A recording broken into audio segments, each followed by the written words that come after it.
Welcome to Spiritual as Fuck. Spiritual as fuck. Where spirituality meets the real world.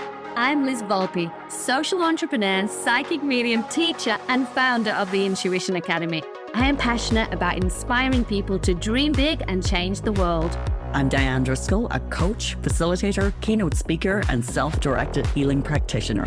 I am fascinated with all things science, spirituality, and self-leadership, and love the journey of incorporating my spiritual gifts into my life and business. We share real and raw spiritual stories, give you a safe space to challenge what's normal, and have some serious fun along the way. If the podcast isn't enough, we invite you to our monthly online events and workshops with some of the world's best spiritual teachers. Plus, join our Spiritual Renegades community and get bonus episodes and lots of exclusive content. Everything you need to be spiritual as fuck. Today, we have the privilege of interviewing Chiara Naala, an energy healer, psychic channel, and Isis priestess who guides people to embody their soul purpose and psychic abilities. Not only will we hear about Chiara's spiritual as fuck journey, we will also learn about light language, what it is and what it does.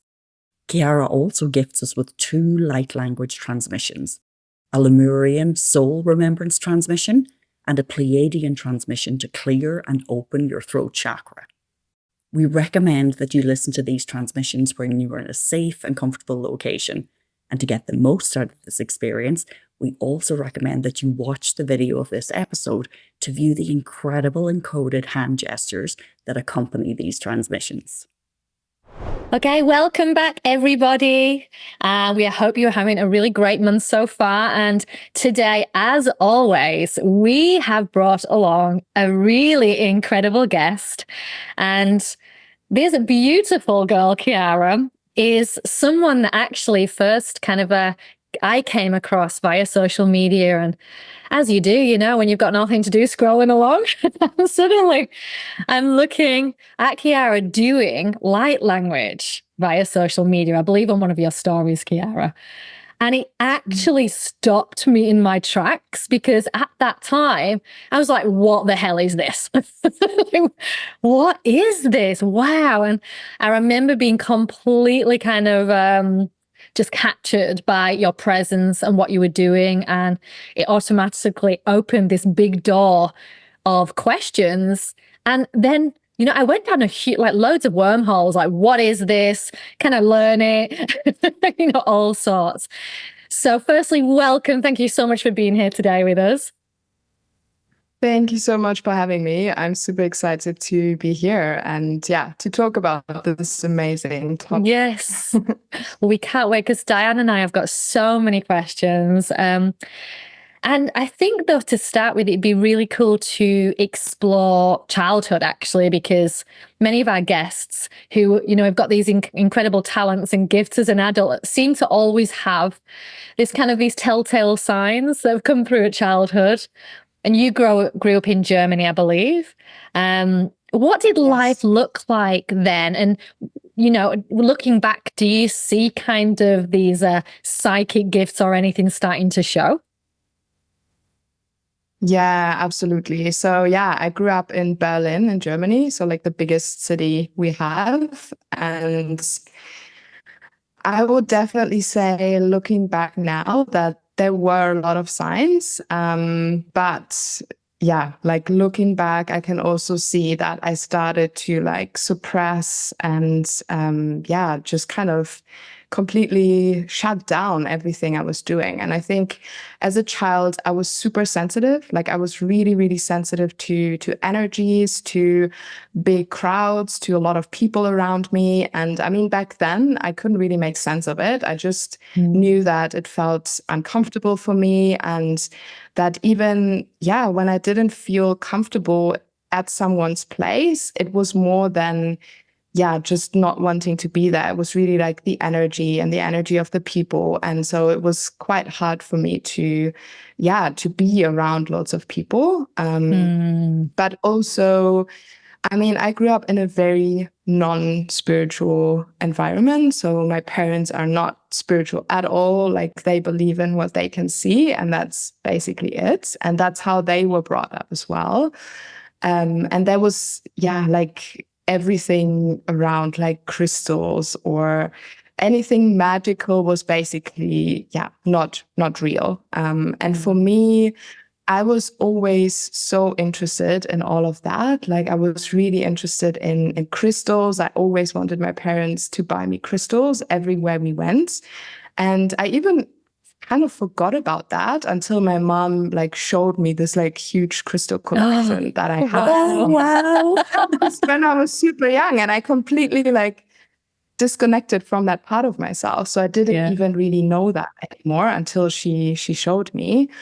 And also, I mean, I can remember nights where I was laying in bed and I was just seeing like colors, spirits, like all kinds of beings basically in my room. And whenever I told my parents, they just said, "Oh, you had a bad dream," or "It's not real." And I was like how do I bring this together? Because I knew that I was seeing it, but at the same time they were saying, "Oh no, it's not, like, don't worry, you've had a bad dream, just go back to sleep." And I can definitely remember seeing a lot of things, and that's like one of my stronger psychic ability now as well, like the seeing, and it definitely showed back then.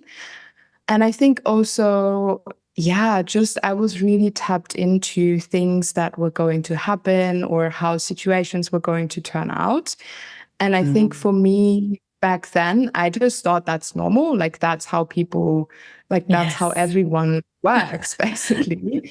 But like looking back, I really noticed that I was really claircognizant even back then. So I knew a lot of things before they happened. And just, I was already receiving a lot of information about people and places and all of that. And I was super interested in like spiritual topics, astrology and all of that.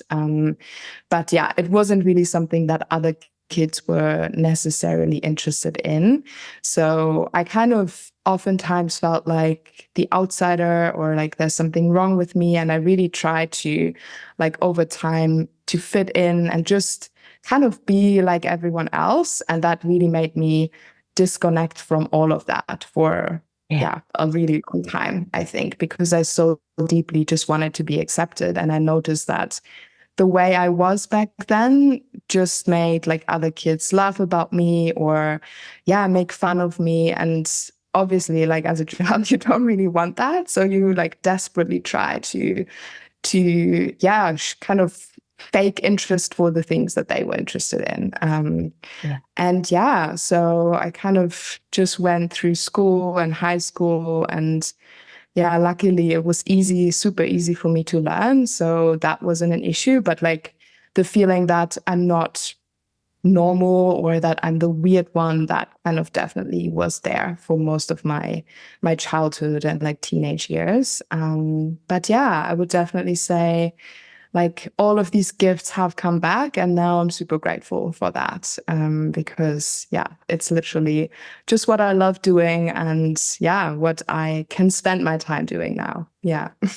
Oh gosh, that's fascinating to hear, and it just seems like so many people struggle with that. It's like if you are young and you have these gifts, first of all, you think it's normal, and you think, oh, isn't everybody like this? And then you go to, oh, wait a minute, I'm a bit different, and try to disconnect. We've seen so many of our guests who are like that, and then everybody goes on their spiritual journey, their awakening. And I know that you did some considerable amount of travel and learned from a lot of different teachers and that, but I personally would love to know, and Liz mentioned it, about becoming an Isis priestess. So where did that come into your journey? And I guess, first of all, what is an Isis priestess?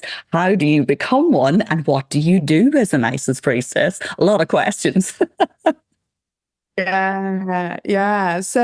that was a super interesting and very important part of my journey. And I think that was around 3 years ago, probably. And basically, yeah, so just for the listeners, like goddess Isis is an Egyptian goddess, basically. And she's very connected to the divine feminine, and that like, yeah, feminine energy, basically. And even back then, like far back in the days, there were basically women or people who served as her priestesses and who were kind of, transmitting her frequencies and all of that. And in the present lifetime, at some point when I was doing Akashic record readings and healing sessions, I noticed that Goddess Isis is like coming in more and more. And she was also the one who, kind of at the beginning of when I started doing womb healing, like she was the one who came through and basically said, do this, do that, and this is how you do this. And I was like, okay, there seems to be a connection there. And then, like she kept coming in. And at some point, I kind of heard or felt the words priestess. And I was like, okay, that's interesting.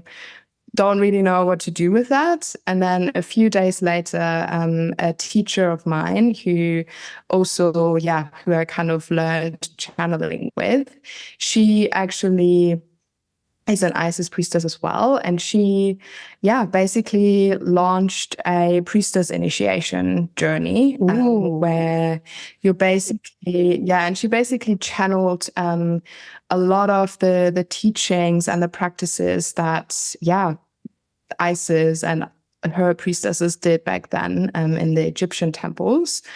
And so I was like, okay, that's super interesting. And so I felt like a deep calling to join that journey and be initiated as a priestess of hers. And basically, like what my teacher always said was that Isis finds her priestesses in every lifetime. And what I noticed is that like everyone who joined kind of had her show up in some way. So it's really like she comes to you and makes herself known, and she will let you know, like, you're meant to work with me and you're meant to work with my frequency in this lifetime. Oh, I love this. This is super interesting. So, a few weeks ago, I got told in a past life reading that Isis called me in a past life, and I was the person that kind of trotted all the way to Egypt to teach her how to work with psychic senses. So I love hearing anything about Isis. Diane and I are very drawn to everything in Egypt, aren't we, Diane? Yes, and very much so. Isis comes up a lot for me. And because when you mentioned about Akashic records, that's something that has come up in my Akashic records as well. And I actually have tears in my eyes as you're speaking, because I could feel once you started talking about Isis, and I've come to know that how I feel in my body when she shows up. It's like that. It's kind of like a confirmation, and because it's so strong with you, I'm feeling that. I'm feeling quite, it's like all the goosebumps and the teary eyes, and it's like, I feel the presence. Yeah, I love that. I really love like her energy and the way that she transmits that frequency. And basically then I went through that initiation journey. And so, I was basically taught how to work with her energy, how to transmit her energy, and also how to activate the car body through the energies of Isis. And that was almost a year-long, very intense journey. Wow. But since then, I work with her a lot. Like she's definitely like now after that initiation to like really be able to bring her frequency to other people. It's really, she's with me like all the time, basically. So powerful. Absolutely. Wow.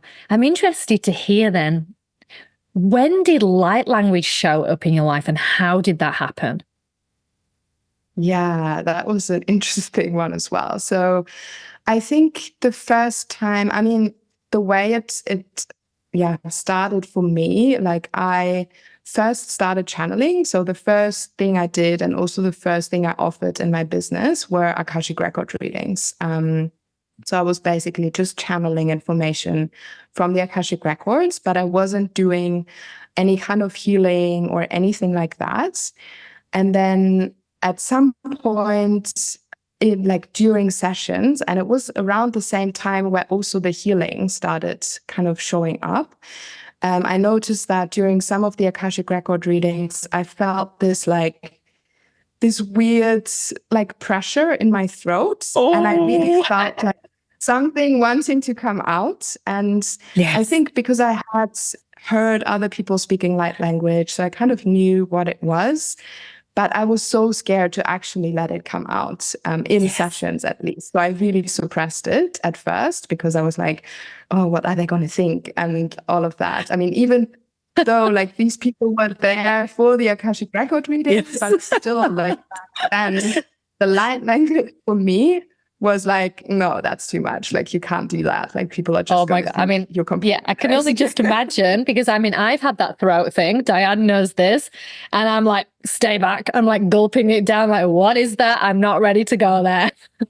So, exactly. Yeah. so what was the first time like? And just to wrap that up, could you actually explain what your definition of light language is for our listeners as well? Yes, yeah. So, I mean, basically, light language is an energetic language or a sound frequency that speaks directly to your soul. So, unlike like our human language, the sounds, they don't have any assigned meaning. And it's really like the sound frequency rearranges the energy in a person's body or in a room or place. And so it's really like the energy gets rearranged because it reacts to the frequency of the sound that's being spoken.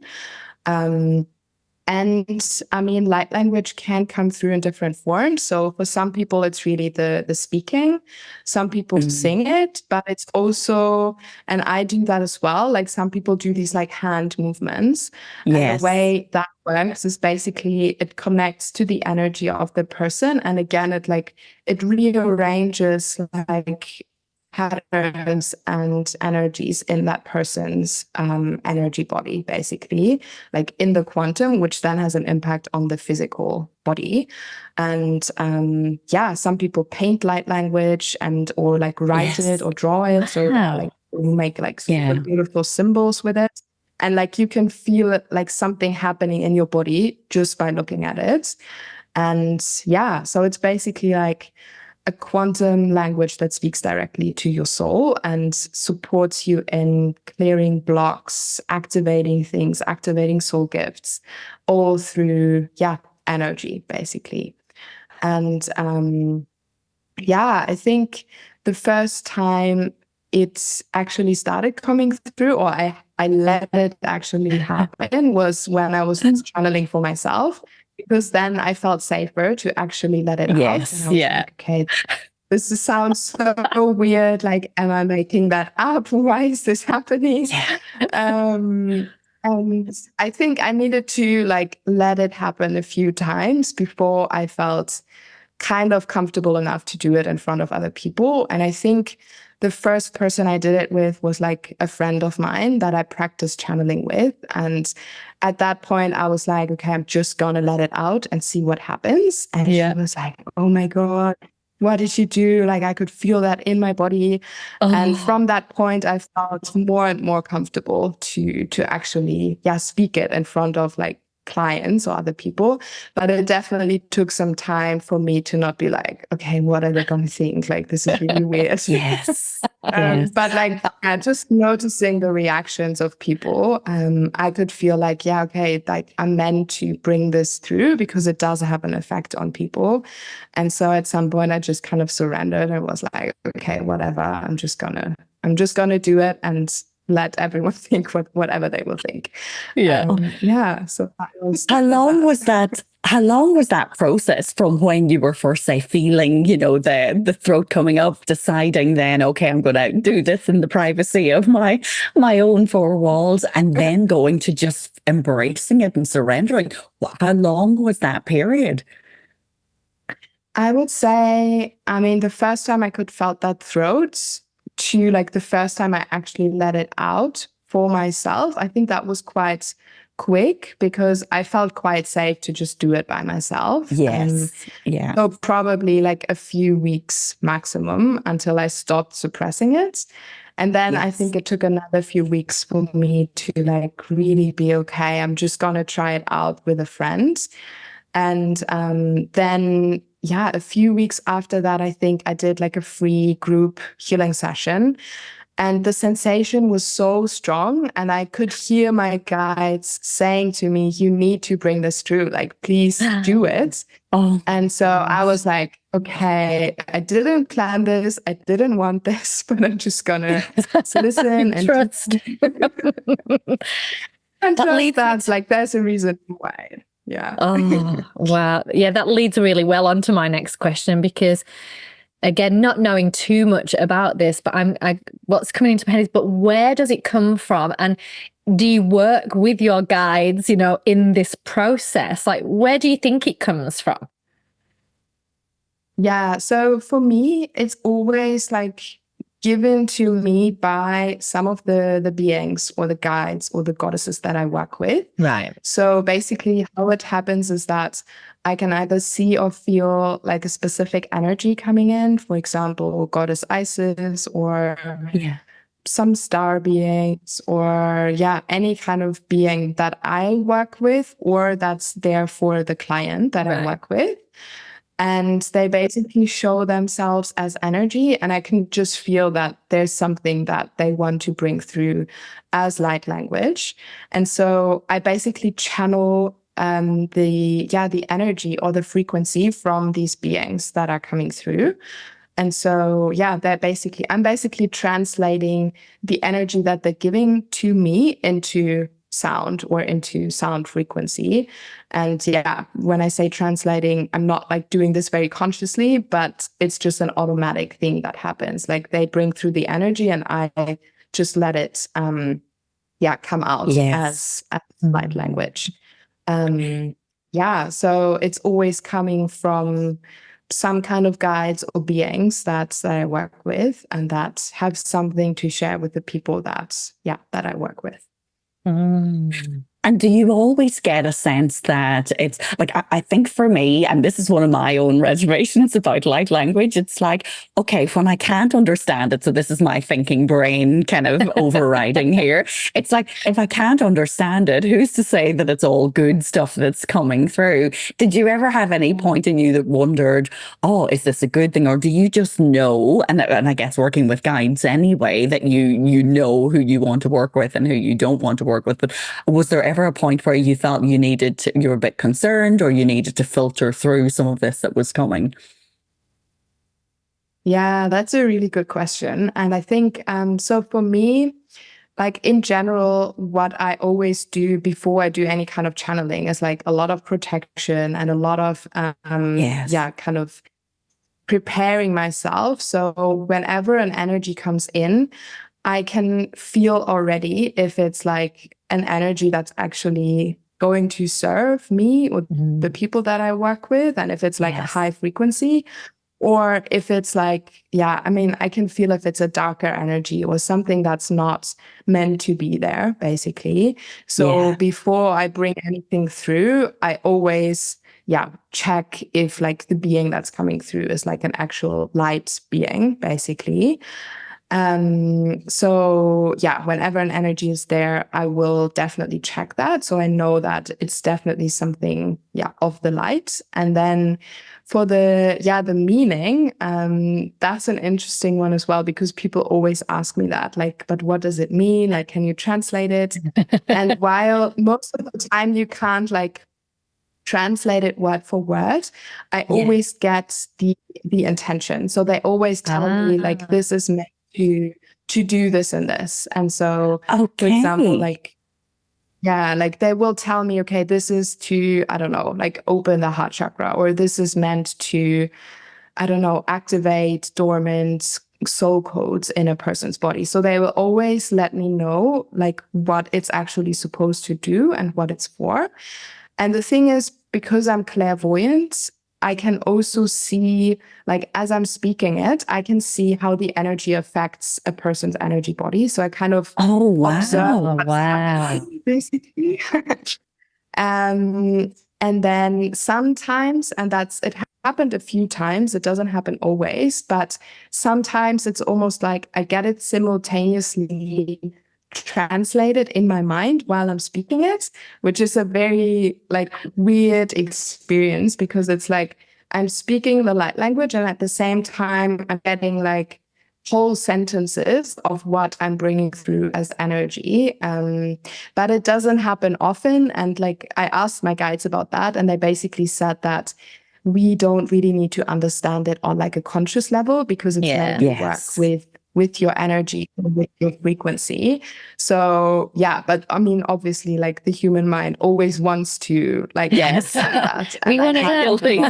Times when I was like, hey, can you just like tell me what it means? Or but I mean, yeah, I've really surrendered to the fact that it's enough if they tell me what it's for and what's going to happen. Yes. And the rest, yeah, I just let happen, basically. And that's usually enough. But yeah, I totally get that. It's hard sometimes to just trust and surrender to whatever is coming through.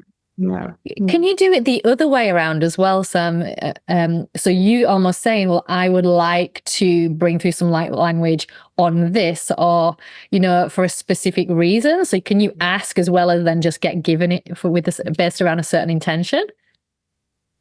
Yeah, absolutely. Definitely. And I do that, like, especially in like my group programs, because in there we have like certain themes for every session. So I will let my guides know that like, this is what I want to do, and like whatever light language I need to do that. And they will then give that to me, basically. So it's definitely something you can ask for. And I also do it, like whenever I get to like a place, like a guest house or hotel, or a place that I don't usually live in, but I want to channel in. Like in order to clear the room, I ask for light language to energetically clear the space. And I do that like whenever I see like in a new place, just to like, and especially like if I'm working there or if I'm channeling there, I want the energy to be like clear. So I always ask for light language to clear the entire space, which is like, saging or using. I was going to say, you remind me like a big stick of sage. You're like a good friend to have around and to travel with. Exactly. I'd love to ask about, because I guess since my spiritual awakening, I've been fascinated with light language, and I followed a lot of people who do it. And, you know, exactly what you were saying about some who use hand gestures more than others, or some people who show the symbols or draw it out. But I've been fascinated by the fact that for something that isn't per se a taught language, that there are so many similarities between the different people that it's channeled through. And it almost feels like there are a couple of different variants of the language, or at least that's what so you can hear, not that I can understand it consciously, but I can hear the, you know, certain sounds coming through that maybe there's a group of people who will do it in this way. And I know that there are some associations as well with particular star systems. And I guess my curious brain was wondering, is there different light languages that come through from different, like, or do you feel that you normally speak in one way, or it's delivered or transmitted in a particular language? I feel like I'm failing on my words here. Good question. No, that was a great question, Diane. No, it's a really good question. And yes, so basically the way I see it is that there are definitely different light languages. And I also noticed that, like, for example, if I'm channeling from like a specific star system, like Pleiadian beings or something like that, it's a very different language to channeling light language from Isis, for example. Like it's a very, it sounds very different, and it also feels very different. Wow. And I think what also makes a difference is like just the person that it's being brought through. Because every soul has like a very unique soul tone. So basically, if you were going to channel like the exact same frequency or the exact same energy as I, and we were both speaking it as light language, it will still sound a little bit different because it will just come out in a way that is like most natural to you as a soul, basically. So I think it's a combination of like the energy that's being channeled and the soul that's channeling it. And then, because a lot of people are like channeling from the same beings or from the same energies, or because they are from the same star system, there can be people for like, it sounds very similar for some people. So I think it's a combination of those two, like who channels it and who is being channeled from. But I noticed the same, like some people have like a very similar light language as I do, and it's always fascinating to hear that and to Yes, I think you're satisfying my curiosity on one level because I love that I'm hearing this, but at the same time that opens up a million other questions as well. It's like when you are connecting or channeling different star systems, is there one in particular that you feel comes through more for you? Is there one language that seems to come through more than others? Yeah, so personally, I work quite a lot with the Pleiadians because I have a lot of Pleiadian soul codes. So that comes through quite often. But also the Arcturians tend to come through for me sometimes, and the Mentakans, because that's like where my soul is really like deeply connected to. So I get that quite a lot as well. And then occasionally like other beings from other star systems, but I think those three are probably the ones that come through the most when we look at like different star systems. And then there's like other beings or frequencies, because I also channel quite a lot of language from Lemuria, like from the ancient civilization. Oh wow. So that comes through for me as well, which I love. Like I really love that energy. Yes. Then again, more goosebumps. God, that's just so interesting. Have you found out, obviously working with the Akashic records and going into your past lives, kind of how this has kind of come to pass, and whether you've had lives in all of those places? Like, how does it all fit together? So for me, like my soul origin is in Mintaka, which is like a small star, or was a small star in the like Orion constellation. And that's why like my soul is very connected to this place. And that's why I still have beings from there on like my team of spirit guides. And then my soul spent a lot of time in the Pleiadian star system. And this is something like a lot of souls actually do that. Like they have their soul origin in like a specific star system, but then they go to other star systems to like learn certain tools or pick up certain energies. And for me, I spend a lot of time in the Pleiadian star system, and I also embody a lot of those energies and frequencies in the present lifetime, which is why a lot of the light language I channel tends to come from there.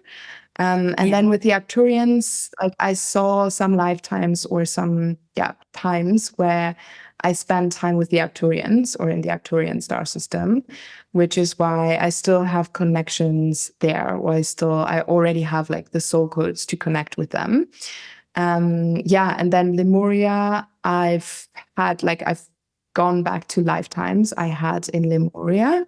Whoa. And for some reason, especially recently, like in the last half year, this has come through like a lot, and like all the time I'm just being connected to Lemurian guides, and like loads of people who show up in my sessions have some kind of Lemurian connection or like a deep affinity for that place. So this is like currently really being brought through, which is beautiful. And so I visited a lot of the places I went just as a soul through my own Akashic records. I mean, this is honestly quite mind-blowing. It's amazing, isn't it? I'm just imagining some of our listeners thinking, well, wait a minute, how the bloody hell do I find out where I've been? Like, how can people find out? I mean, I've read a few books a few years ago, and started to, and I've heard a lot of the places that you've mentioned, and I've definitely felt drawn straight away to some places which is my way of working out potentially where I've been and where I've come from before. But what advice would you have for our listeners that are, I guess, they have their interest piqued with what you're talking about here? Yeah, so I mean, the easiest way probably is to do an Akashic record reading, because or a channel session. Like a lot of channelers can also work with that. But if you do an Akashic record reading, the reader can usually see where your soul has been. And if that's your question, they can go and tell you this is your soul origin, this is where you went, this is where your soul spent a lot of time. And this is basically how I started my business. I started off doing just that, just telling people where they come from, where they've been, what they're doing here, and kind of what kind of gifts and things they picked up on the way, and why they came here into this lifetime now. So I think that's the easiest way. But obviously, you can also, intuitively, you will probably know, if you feel drawn to a certain place, or you feel something in your body when you read about, I don't know, Lemuria or Atlantis or different star systems, you'll feel that as well. And oftentimes the Akashic record reading then is just a huge confirmation for what you can sense already in your system. So oftentimes it's just giving people permission to actually believe what they've been feeling all along, basically. But I think that's the easiest way to find out. That's fantastic advice. And I'm sure there's loads of people who are already scribbling down their notes for what they want to gain from this. And I will let our listeners know, because everybody's chomping at the bit and thinking, I want to hear this light language. But before we go into that, we'll get there. We'll get there. But I would love to know about, when light language, so you're transmitting it, but to the person who's receiving it, my understanding it's very activating. So it's there, you're transmitting it for a purpose. And that's why it's kind of bypassing the conscious mind to go into the subconscious to activate. What do you find are some of those kind of the essences of the messages that you're getting? When you're being told, you may not understand everything that you're transmitting, but what are some of the themes that come through that whether it's activating a heart chakra? Is there a theme, or are there a handful of things that you find often come through? Yeah. So I would say that two different ways I work with light language. Some of the light language is really for clearing and releasing blocks or stuck energy. So, and oftentimes then it can be for clearing past life trauma, or energy that's still stuck in your system from past lifetimes, or from ancestral patterns, or anything that's limiting you or holding you back, or kind of keeping you stuck in one place. And then this type of light language is really to support the person that listens to it to let go and to just release whatever's in there. And it can also be for releasing grief, or releasing some shame or other emotions that are stuck in your system. And then I would say the other type of light language is really for activating. And that is oftentimes for activating dormant soul gifts or dormant energies in your system that will allow you to, I don't know, tap more into your psychic abilities or your intuition, or remember lifetimes that you've had in certain places, or bring back the codes that you've had there. And that will then allow you to just kind of get more deeply connected to your own essence and to the gifts that you have in this lifetime. And then this is really, the activation, where something will, kind of start to light up and be reintegrated in your awareness and in your being. And this can be, activating your heart chakra so that it can open more to higher vibrations of love, or activating your third eye, for example, so that you can receive clearer visions or more psychic information or anything like that. So it's really, I would say it's those two types of like ways that light language usually goes when I work. I'm just literally, as you're speaking, going, yep, need that. And you just doing the club. It's like a shopping list. Yeah. I need a lot of sessions with you. I'll have 2 of them, 1 of them, 3 of the other. From the person on the other side of the light language, is there like a perfect environment to receive it? Or like, do you have to give permission? How does that work? Or do you have any advice? Yeah. So, I mean, in general, like the best way if you want to receive it is to be like in a quiet place where you're undisturbed. So you can really like notice what's happening in your system, what's happening in your body. And even any kind of insights or downloads that come in so that you can really take that in. I mean, some people do it like, because I mean, I started posting light language reels on Instagram. So I imagine that some people listen to it while they're on the train or while they're going somewhere. And that definitely works as well. Like, it's not that it doesn't work. It's just, it might be harder to like connect to like this more subtle things that happen in the system when you do that. And I mean, with the permission, it's definitely like if you're there and you're listening to it and you're basically saying, yes, I want to receive this, then this is kind of the permission. And it's always possible to kind of say, I don't want to receive this. And that's enough to not let it affect your energy in any way.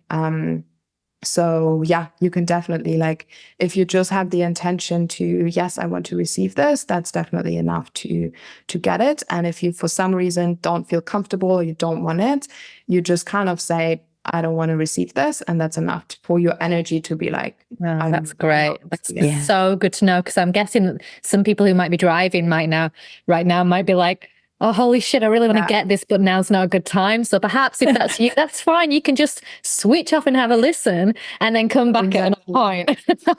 Yeah, exactly. Yeah.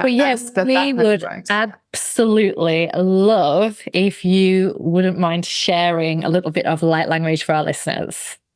Yeah, I would love that. And I will just see like what kind of guides want to bring something through. And I will also let you know what it's for.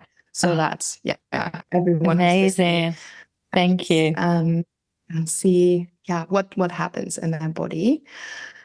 Okay, so we have the Lemurians here. And okay. So the light language that they want to bring through is for soul remembrance. So basically remembering deeper parts of who you are and why you're here. So it's really like supporting you and slowly starting to activate, like the soul codes that might be dormant or that you might have not really connected with yet. And okay, so we'll just start to bring that through. Arakatami katu arakahaye turamakatini kuta ari ayakahe ustara kitu makatiri ayakatara makatini kuta ae urakahati rukamakatini kutarakahaye astara aye turamakatini kata ari kuta ariaye turamakati arakataye turamakatani ku arakiti arakamakati rukahari ayakatani astari aye turamakani oraye ariayu taramakati turamakatani arakaha turamakani toraye asturamakati rukamakatani katini kutaati arakata ari ayakumakatani rikataye tarakini urakati rikataye taraki turamakatini katari kataye taraki asti rukamakatani kataa turaye taramakatini aye turamakatini katae tiarakatae urakaye turamakae turakatini kutamaka urakatae tiarakatini kutaharakatae taraki. All right, and yeah, I'm just laughing because we have the Pleiadians here and they really want to bring through some light language as well. So yeah, so this was from the Lemurians, and it's really, yeah, they kept saying to me, remember who you are. So it's really this frequency of remembering who you are and what you came here for. And then we have some Pleiadian beings here. Okay. And they actually want to work on the throat chakra, because they're saying there's a lot of people who need to clear the throat chakra in order to be able to speak their truth, show up in their light, and just, yeah, kind of bring their soul gifts into the world without being scared what other people will think. So I will just chat 2 minutes from them as well. Ora ai, ora ai, tora a e, noka a e, tora a. Ai, tora ma a e, tora maka ai, tora yetu. O araka ai, ta a, noka ta ai, ta a, oraka ai, noka ma. Uara hai, taraki, tu a, ni kataye, taraki, ki tora makati. Ai, ato aroka maka ai taraki. Uraka ai tirakataya taraki yamaka a. Ta ai a erura e tura maka ai ta e ni. Ora ai ta ari a e tura maka tiara a ye. Uta aria yakatiara kanini kutara kata e tiara kani. Ai tora ai tara ai tara kini kata ari. All right, and this is to clear and open the throat chakra a bit more so that, yeah, your truth and your soul codes can start to come through more. Yeah. Wow, I loved watching that. Oh, if you're just listening to the podcast, you need to go and check it out on YouTube as well, so you could actually, see the hand movement. And I have to say, like, you've got such a beautiful aura, and the tone of your voice, the feeling that I got from that was just so soft and so beautiful and actually really comfortable. Would you agree, Diane? Yeah, and I think what I loved too, like, even though I was trying to surrender to not be overanalyzing, my brain can't help it, but even noticing the difference between the message that was coming through from Lemurians rather than Pleiadians, I felt it very, very different. And I noticed the difference in the language, which was a great example of what you were speaking about earlier, that, that there are almost like different languages that come through and the hand gestures that go with that. But I felt the Lemurian one was so much more soft and gentle, and I felt really light listening to that, whereas the Pleiadian one I felt a lot of more strength, and there was a lot more solidity to it. I could feel it in my body a lot more, like there was just a lot more power in that in my physical body, which was like, everybody may feel this differently, but I would encourage our listeners, as you're listening to this, what are you feeling in your body? What is it? Was there a difference between both? Or even come back to it and listen to it again, because I assume there's a question for you, Chiara, can you listen to a transmission more than once and go back to it? Is it something that can we get pop-ups? Pop-ups. I love that. Yeah, absolutely. Like, it's definitely because every time you listen to it, especially when it's for like clearing, it will clear on a like deeper layer, because usually like for most people, for example, when we talk about the throat chakra, there's like most likely past life trauma, childhood experiences, ancestral patterns, and all of that is in your throat. So every time you listen to your throat chakra clearing, something else will be clear. So it's really like every time you listen to it, something else like whatever's most important and like most relevant for you in that moment will then be cleared. So yeah, and with the activations, it's kind of strengthening and deepening like that remembrance, for example. So yeah, you can definitely get the top ups and yeah, like go through it again and again to feel more, or different things shifting. Yeah. I loved it. I'll be listening to it every bloody morning now. It was such a gift. Oh, yeah. Thank you. Such a gift. And even just to have the privilege of having it, transmissions from 2 different sources, like that's a wonderful thing as well. It just helps us experience it that bit more. And I'm sure there are some people that the remembrance will be something that's more important to them than the throat chakra, but we will all benefit from both. There are things that are both badly needed right now. Absolutely. I agree. Yeah.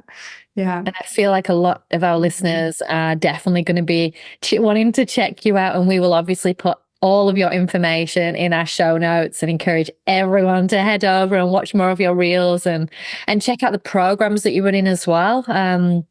If you were to give our listeners maybe advice on like the next step on the light language journey, like what would you encourage them to go and look at? Or is there a program that you're running that you feel like would be really cool for people to check out? Yeah. So, I mean, if you want to go to the next level with your light language, I think one way that's really, really beneficial is to like listen to other people's light language, because it helps your soul remember. And it's really like the more you do it, like I've had people who come to me and they were like, when I saw you and heard you speaking this, like I kind of constantly started getting this feeling that I can do this too. Like I know this. Wow. And it's really like the more you listen to it, the more you look at it, the louder your soul will be like, you can do this too. Like this is something that you can do. So I think, yeah, the more you listen to that, the more you look at that, the more your soul will remember. And at some point it will just be like, you need to do this now. And I mean, in my group program, Divine Feminine Rising, we kind of do all of the healing, clearing, activation work for people to fully activate their soul gifts and their soul purpose.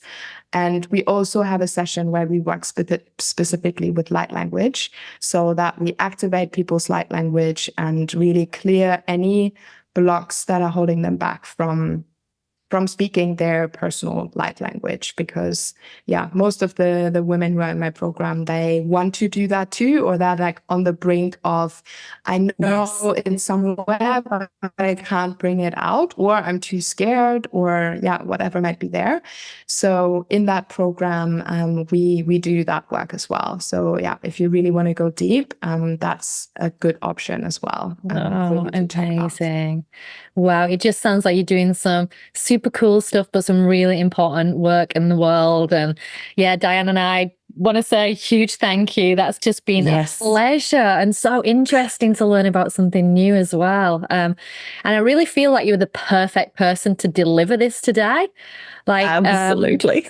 You just are kind of like a light being yourself. Like you just got the best energy. So thank you so much for being here. For everybody listening, make sure you are subscribing, jump on and watch the YouTube clip. And yeah, we will definitely be sharing a lot more from Chiara as well. Thanks again. We will hopefully see you again very soon. That's it for another episode. Thank you for listening. If you're looking for a place to feel at home and want to level up your spiritual game, head to our website, spiritualaf.co, to check out our upcoming online events and for information on how to join our Spiritual Renegades community. Plus, leave us a 5-star review with an awesome comment on Apple Podcasts or Spotify, and we're going to send you a free ticket to one of our Supercharged session events. Until next time, stay spiritual as fuck.